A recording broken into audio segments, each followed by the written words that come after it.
Have you been able to catch your breath this week, Holden? And then we also had Thunder Media Day on Monday. Oh, so, wow. No, Can't miss that. not too. really. Yeah. I mean, I got to sneak a day off in there, but we're back here on the grind and got some more high school football to go to tonight and tomorrow, and then we'll be at in Norman on Saturday. Wow, so it just never stops. It never does stop. No. Thankfully, this week for the Sooners, there is a bit of an easier team coming in town. But let's just go back to last week for a moment. And after everything that happened with John Mateer, and there was a lot of, obviously, talk nationwide about what this does not only to Oklahoma, but what this does to the offense, what this does to Oklahoma's chances moving forward. How do you think that the team handled the last week, knowing that their signal caller was going to be benched for a while? I think they handled it pretty well. I mean, you had a kind of a week to kind of, recover from the news, I guess, so to speak, and, really kind of focus in on getting Michael Hawkins ready to go.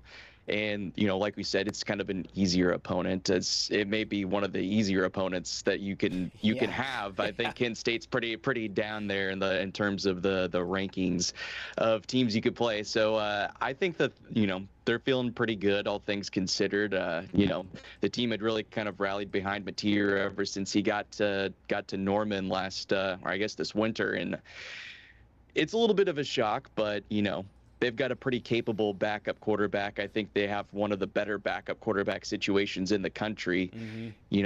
We mentioned Mike Gundy earlier. OSU has seemed to have a pretty rough backup quarterback situation, considering their starter got hurt and then they lost by 66 at Oregon. So, right. I think Michael Hawkins is about as good as backup as you can have, and I think it was really important they were able to keep him this past off season.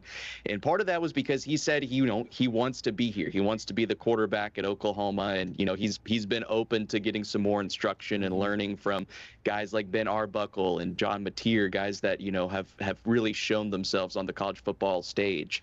And that's kind of what he's been doing all this season is kind of taking those mental reps during the first few games, and he's been prepared. He says he's been preparing like he's going to be the starter all season, and now he is going to be the starter. Funny note here, maybe not funny, I don't know, but it was this week last year when he took over as the OU starting quarterback. After Jackson Arnold got benched at the Tennessee game.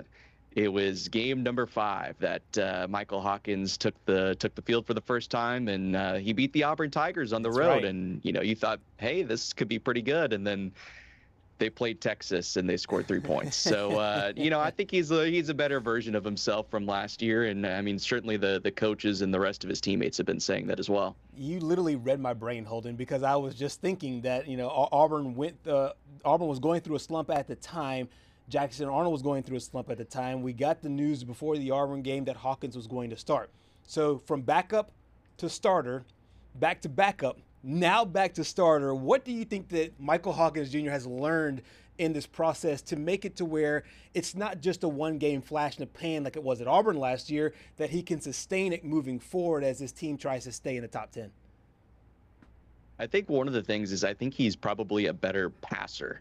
And that was kind of one of the things last year coming out of high school as a true freshman. He had the wheels. He might be one of the fastest quarterbacks in college football. And I think that was kind of his what he tried to rely a little bit too much on last year when he was playing was just to try and tuck it.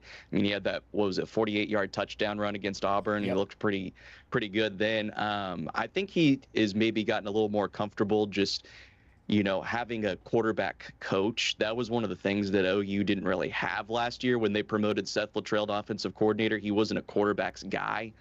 And so they didn't really have a specific quarterback coach last year that could really help out. They, oh man, I'm blanking on his Kevin Johns. They had him, but he was kind of more of an analyst coach, I believe. And so, he was there helping out, but they had the whole jumbled up thing. Littrell gets fired midway through the season. That really messes up a quarterback. I think Arbuckle and, Arbuckle brought with him from Washington State this guy, Coach Kuz. I cannot begin to try to pronounce his actual last name. That's what they call him, is Coach Kuz, and that's what I'm going to call him because I don't want to try to butcher that. But I think he's getting a lot better instruction this year. And two guys that, are really kind of helping him out, and John Mateer, who's been there, Mateer was in the same situation as Hawkins. He was the backup to Cam Ward at Washington State before Cam Ward left and went to Miami. So, Mateer's been in those kind of shoes before. So it seems like he's been really kind of a help for Hawkins, and it seems like he's going to be a help for Hawkins as they continue to move forward until Mateer's able to return from that hand surgery, the thumb surgery. Holden, the last time Michael Hawkins made a start for the Sooners was in their bowl game last year, and he threw for 247 and 2 touchdowns. What did you make of that game? Obviously, I did not watch that game, but it was obviously a season that Oklahoma fans would want to forget. What did you make from that game, and then how can you see Hawkins progress as he starts to make these few starts? Yeah, I mean, it's never good when you lose to Navy in a bowl game if you're a program like Oklahoma. Mm-hmm. But given the circumstances, I don't know that too many people were expecting too much, considering that they had fired their offensive coordinator. At the time, they had already hired Ben Arbuckle, so he had actually kind of coached with the team for, I think, a week or two leading up to the Navy bowl game. So Hawkins did get familiar with Ben Arbuckle back then, and that kind of, sparked, I guess, the relationship between the two. Just kind of, I think that was maybe part of the key to keeping Hawkins in Norman, was just the fact that he got a kind of up close look at Ben Arbuckle before he made a decision about whether he would enter the transfer portal or not. And so that probably, helped keep him there. Mm-hmm. I think it was kind of a good start for Hawkins. It didn't seem like he relied as much on his legs. And I think one of the things too that, maybe hampered Hawkins when he started last year was the fact that Jackson Arnold was turning the ball over a lot. Yeah. And that's kind of why he got to be in at quarterback, is because they didn't want somebody turning the ball over all the time, because you had this really good defense. But when the quarterback keeps turning the ball over, it doesn't really help you win games. And so I think Hawkins got a little scared to try and, make plays with his arm and stuff like that. We saw it a lot in the Texas game where he would end up just trying to buy some time, and he just wasn't confident. Well, for one, they didn't really have they had a banged up O-line, they had a banged up wide receiver room, so you didn't have a lot of great options to either block for you or try to catch the passes. And he would just end up throwing the ball away a lot. And it was very frustrating as someone sitting there watching it, because, you want action to be going on, and it'd be a 4th down, and he'd just throw the ball out of bounds, and you're like, just try to do something, man. Yeah, try to make a play. Yeah. And then the next week against South Carolina, he did try to do that, and then he had all of the turnovers, and then eventually they went back to Jackson Arnold. And so I just think year 2, having a better offensive coordinator, a quarterback's coach, I think that can only help a young quarterback, and you're only going to get better the more you kind of go through it, and repetitions and stuff like that. And just the fact that he was thrown into the fire last year, this situation is a lot better than it was last year. He's not getting thrust into the middle of a game against Tennessee's defense. He's had a week to prepare, know that he's going to be the starter, and then he's getting to face Kent State. Absolutely. And we got a chance to hear from Coach Arbuckle and Coach Venables about Hawkins getting his start as QB1. Wildly talented. Has great arm strength. The ability to extend plays, has a quick release, and I think just, his speed is also kind of an X factor too. Just he's able to do special things with his legs. The team believes in him, and he's a guy that believes in himself. He's in a much different place than he was a year ago, just as far as his mental capacity as a true freshman. A lot of growth happens for all players going into year 1 to year 2. I feel like it's a great situation to be in right now, just to have those guys around me, and just the support staff, like I said, and just being in the fire last year helped me a lot with just my process and just knowing the game, and just being in there and being able to command a huddle. So that helped a lot last year. And Mike's really, really good at a lot of things. And you're right, they are similar in a lot of respects, but there's a little bit of differences between them. And so just trying to put Mike and the offense in positions to be successful is of the utmost importance. Yeah, when you have the right people, to me, it's invaluable. So John and his approach, that's very well received, and then Mike and his humility to learn from a guy that's, within a couple of years of age, saying, hey, man, I want I want to do some things like you do. There's a lot that you can teach me. And a lot of young guys are too cool for school and they don't want to admit that or accept that, but Mike's been a sponge and John's got a great approach. Good stuff there on Michael Hawkins Jr. The one last thing I'll ask before we move on to another piece of this offense that has been a bit questionable is the pressure, because last year obviously Michael Hawkins Jr. was taking over for a guy that was struggling and almost like a cautionary tale. This year with the lofty rankings, do you sense that there will be any pressure to maintain the 0 in the loss column and maintain that solid play offensively for him? I think anytime you play quarterback at Oklahoma, you have pressure put on you because of all the guys that have come before you, the Heisman winners and everything like that. People expect good quarterback play here, and they're not going to like it whenever they don't get good quarterback play, as evidenced a few years ago. Spencer Rattler, who's now the starting quarterback for the Saints, he got booed by his own fans because he struggled to put up points at home against West Virginia. He gets booed for that. People didn't even really it took them a while to kind of warm up to Dillon Gabriel because the quarterback before him was Caleb Williams, and people saw what happened after Dillon Gabriel left, that things didn't go too well. A little more appreciation. There's always pressure when you're the quarterback at Oklahoma, and I do sense a little bit more of calmness around Hawkins. He's not a very rah-rah guy, get in your face, kind of, I guess, more similar to Kyler Murray in that aspect, and they both have wheels. I'm not saying he's Kyler Murray, but just kind of a similar personality almost, it seems like that. He seems a little bit more calm this year, a little bit more poised. I mean, just listening to him, he would expand on answers a little bit more. Last year, talking to him, he was really short, kind of seemed a little bit nervous, just having to kind of be in that kind of a spotlight and everything. I think he is just a little bit more calm. He knows that, this is kind of like an audition, I guess, to be the starting quarterback after Mateer is gone, whether that's after this year or next year, going to play in the NFL. I think, the pressure isn't totally on this year because, for one, they've started off so well. They've shown, how they can, play against some good competition in Auburn and Michigan. And I don't think losing a game specifically to Texas would really hurt you that much in the grand scheme of things. If Mateer's able to come back against South Carolina and maybe they go 10-2, you're probably still making the college football playoff. So really the thing on your plate is just beat Kent State and, play well and get some confidence heading into the Texas game. If you lose the Texas game, I don't think that's going to hurt you. That's about as good of a loss as you can have in the grand scheme of things. The then question then becomes, are they going to get Mateer back for the South Carolina game?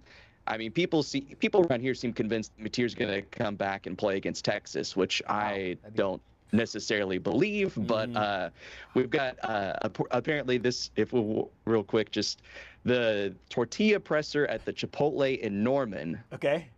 Was making a burrito for Mateer the other day, and apparently Mateer told him he was going to be back for the Texas game. Oh, wow. So there's your inside sources here in Norman. I don't believe he's going to play the Texas game, but that's we've got tortilla pressers at Chipotle that are our insiders here in Oklahoma, and they think he's going to play. People think he's going to play against Texas. I don't see the point. I just would rather him have another week to get back.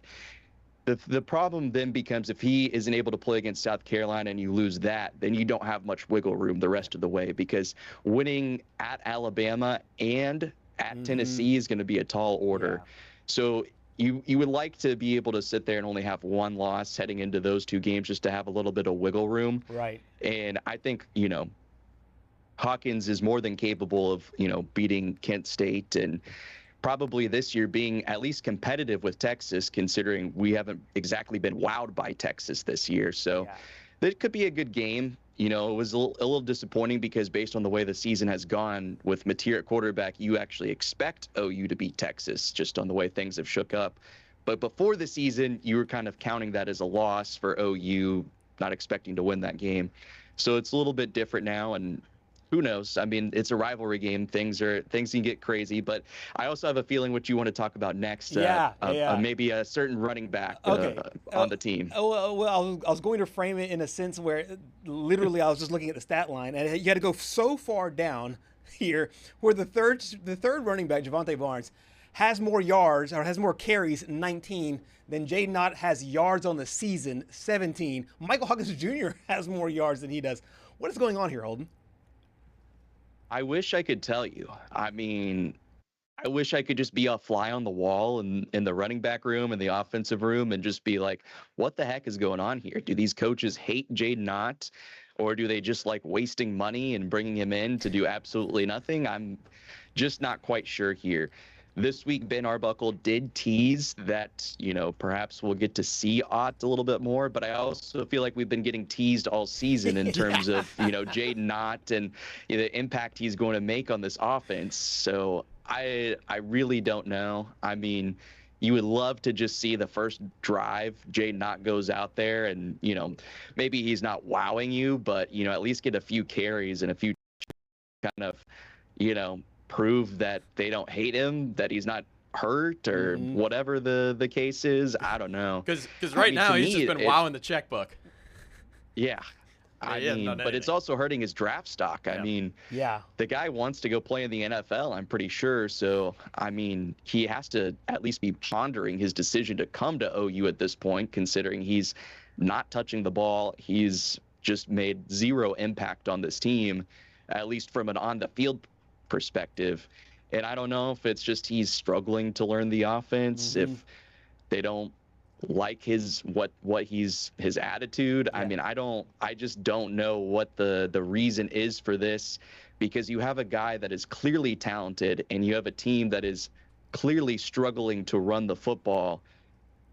I don't understand the deal here with this. And if they don't get him going this week, I mean, if you're Jaydn Ott, you'd have to consider hitting the transfer portal again to try and, get another year, because who's going to want to draft you after you go spend a year at Oklahoma where you are basically just non-existent? And it's not like, you're behind Adrian Peterson. You're behind Javonte Barnes and true freshman Torrey Blaylock and Xavier Robinson in terms of rushing. And once Hawkins gets some more playing time, he's going to be getting the ball a lot more, I would imagine. I mean, we saw Mateer carry the ball 20 times against Michigan. I would suspect that Hawkins gets pretty close to that number as well. But yeah, Jaydn Ott, I don't know, man. It's the greatest mystery that I can think of in terms of a player who is clearly talented and just isn't playing for a team. Yeah, and quickly doing some recent memory. And doing just the fastest math ever. It looks like he's averaging about $100,000 a handoff so far. So you know what? It's a pretty good return on investment for him. It's pretty good return on investment. Impacting that checkbook, baby. Exactly. Bad return on investment for the Sooners, though. Yeah, exactly. We got to get Jim Nagy to explain the return on investment here. If he's sweating it out a little bit or what's going on there. No question. You're the best, man. Really appreciate it, Holden. All right. Thanks, guys.